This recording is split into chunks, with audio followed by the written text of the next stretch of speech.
Hello everyone, welcome to my channel English speaking मराठीतून and to English. आज आपण काही वाक्य मराठीतून इंग्लिशमध्ये कशी करायची पाहूया.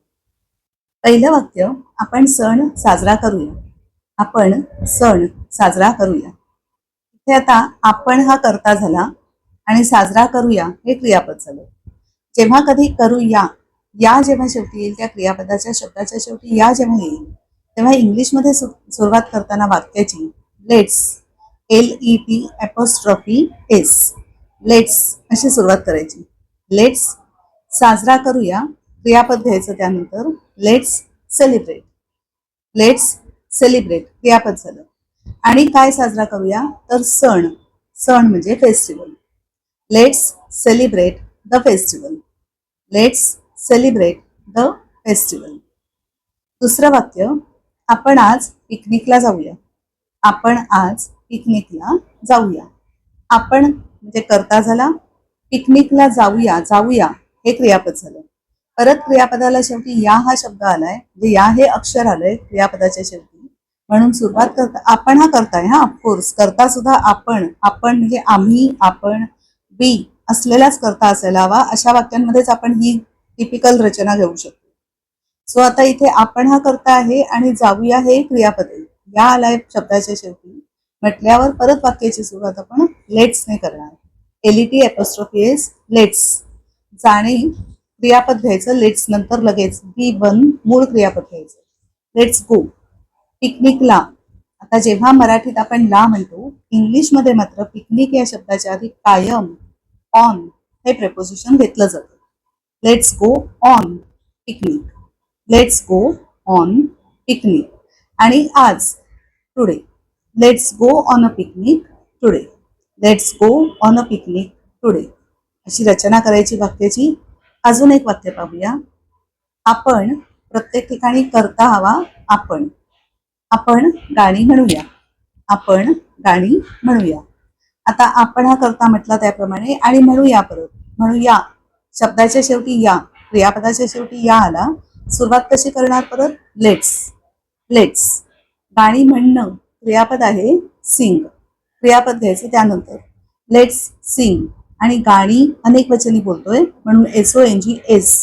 Let's Singh songs. Let's Singh songs. वाक्य बनलं आपलं, लेट्स सिंग सॉंग्स. चौथं उदाहरण, आपण पार्टीत मजा करूया किंवा आपण पार्टीचा आनंद घेऊया. परत आपण करता आहे आणि घेऊया या आला क्रियापदाला शेवटचं अक्षर या. आता आपण म्हणजे वी असतं खरं, पण इथे आपण घेऊया असल्यामुळे लेट्सने सुरुवात करायची. लेट्स. आता मजा करूया किंवा आनंद घेऊया याला इंग्लिश क्रियापद एन्जॉय. Let's enjoy. काय एन्जॉय करायचंय party. Let's enjoy the party. Let's enjoy the party.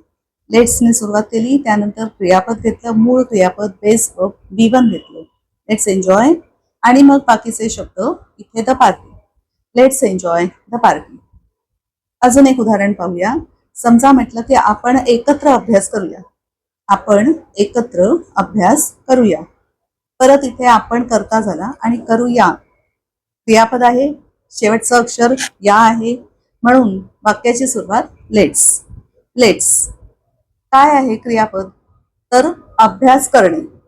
English word त्यासाठी स्टडी. Let's study. स्टडी हे क्रियापद म्हणून आलं. लेट्स स्टडी एकत्र together. Let's study together. Let's study together. आपण एकत्र अभ्यास करूया. वन मोर एक्झाम्पल, आज रात्री जेवायला आपण बाहेर जाऊया. आज रात्री जेवायला आपण बाहेर जाऊया. आता जरी आपण मध्ये आला तरी जाणारी कोण आहेत तर आपण आहोत म्हटल्यावर तो करताय.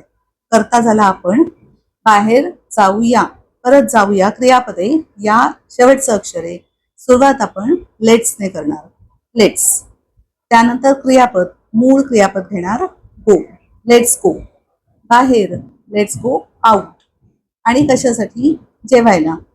जेवायला लेट्स गो आउट. रात्री जायचंय मग रात्रीचं जेवण let's go out for dinner.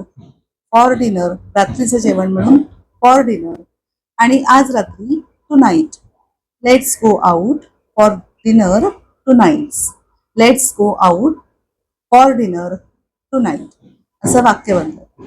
लक्षात काय ठेवायचं, जेव्हा करता असेल आपण एखादी गोष्ट आपण करूया असा करता असेल आपण आणि क्रियापदाला शेवटी या हे अक्षर मराठीतलं आलेलं असेल तर वाक्याची सुरुवात आपण लेट्स LET त्याच्यात आपण हा शब्द आलेलाच असतो कारण त्याचा फुल फॉर्म आहे लेट अस US अस लेट अस. आता अस हे वी म्हणजे आम्ही त्याचंच रूप आहे त्यामुळे लेटस मध्ये आपण हा शब्द आलेला आहे अस. फक्त बोलताना लेट अस असं न बोलता लेट्स असं बोललं जातं म्हणून बोलताना आपण लेट्स लिहिताना आपण LET'च लिहायचं शक्यतो लेट्स असंच लिहिलं जातं आणि असंच बोललं जातं कारण ही रचनाच तशी आहे. मग लेट्स घ्यायचा पहिला त्यानंतर आपण V1 मूळ क्रियापद घ्यायचं जे काही करायचं असेल ते V1 घ्यायचं लेट्स प्लस V1 आणि मग पुढे ऑब्जेक्ट कर्म असेल तर कर्म नसलं तर अजून काही वेगळ्या ज्या गोष्टी असतील किंवा जे काही शब्द असतील ते शब्द तिथे बसवायचे.